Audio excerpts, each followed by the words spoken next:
This is a really quick tutorial to show you how to do the half spiral knot.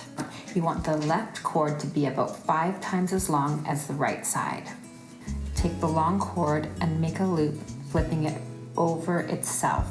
Take the short cord and put it on top of that loop, and then pull it through the opening and make it snug to the top.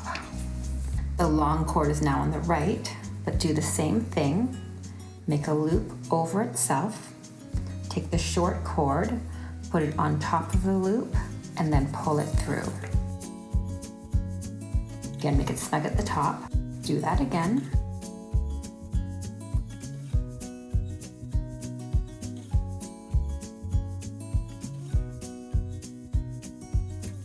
When the long cord makes its way to the left-hand side, you need to do the reverse of what we just did.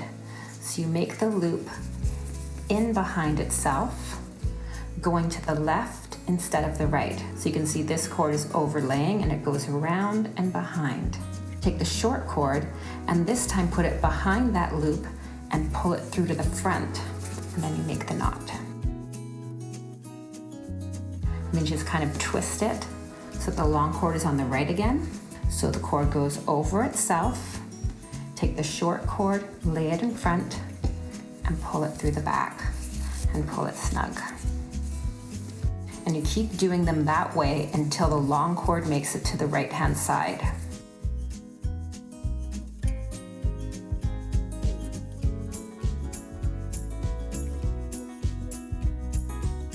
So now the long cord has made it to the left-hand side again.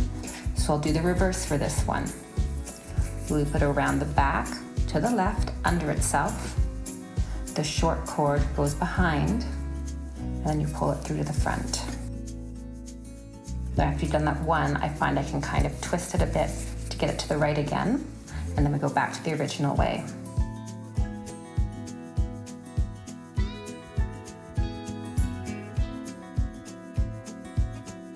The long cord has made it to the left-hand side, so now loop around the back.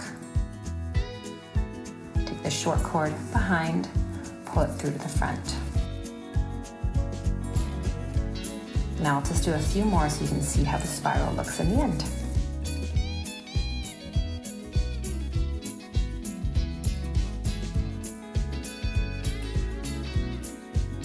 And there you can see the spiral, the raised edges. It's super cool.